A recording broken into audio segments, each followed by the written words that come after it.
আসসালামু আলাইকুম প্রিয় ভাইয়েরা, যারা 7 দিন মেয়াদের অফারগুলো হিট করে মেয়াদ বাড়াতে পারেন না, তাদের জন্য দুটা নিয়মে আপনারা মেয়াদ বাড়াতে পারবেন।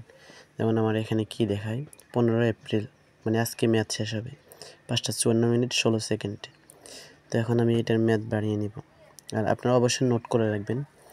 নোট আমার অলরেডি করা আছে, তবে আমি ভিডিওতে ওই জিনিসটা দেখাই নাই আর কি, শর্টকাট করলাম। এখানে আসার পর ইজি প্ল্যান খুঁজে বাহির করবেন। এই যে এখানে দেখেন, ইজি প্ল্যানে ক্লিক করার পর এখানে ক্লিক করবেন। করার পরে এখানে 7 দিন করবেন, মিনিটটাকে 0 করে দিবেন, এমবিকে 100 এমবি করে দিবেন।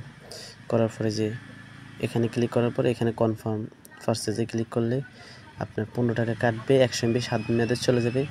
ওই যে একটা প্যাকেজ যেটার আজকে আপনার মেয়াদ শেষ হয়ে যাবে, ওটার মেয়াদ বেড়ে গেছে। দেখেন অলরেডি এটার মেয়াদটা বেড়ে গেছে, আমি আপনাদেরকে দেখাচ্ছি। এখানে ক্লিক করে দেখেন 22 এপ্রিল হয়ে গেছে 3:15। দেখেন কত সুন্দর সিস্টেম। আর একটা সিস্টেম হচ্ছে, সবসময় তার কাস্টমারের সিম আপনার এখানে লগ ইন করা থাকবে না। দুটো সিস্টেমে বাড়াতে পারবেন। নিজের সিম হলে এভাবে বাড়াতে পারবেন, আর যদি অন্য সিম হয় তাহলে আপনাকে এই যে গিফট অপশন এখানে ক্লিক করবেন। করার পরে এখানেও সেম টু সেম করবেন, মিনিট দিবেন 0 করে, এমবি দিবেন 100 এমবি, মেয়াদ করবেন 7 দিন। করার পরে এখানে ক্লিক করার পরে নাম্বারটা দিতে হবে। এখানে আবার নিজের নাম্বার দিবেন, এখানে কাস্টমারের নাম্বার দিতে হবে, অন্যজনের নাম্বার দিতে হবে। যেমন আমি আমার নাম্বারটা দিয়ে আপনাদেরকে এক্সাম্পল দেখাচ্ছি।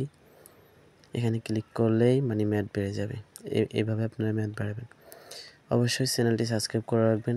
ইনশাল্লাহ আপনাদেরকে যত আপডেট আছে সবার আগে দেওয়ার চেষ্টা করব। সবাই ভালো থাকবেন, সুস্থ থাকবেন। আল্লাহ হাফেজ।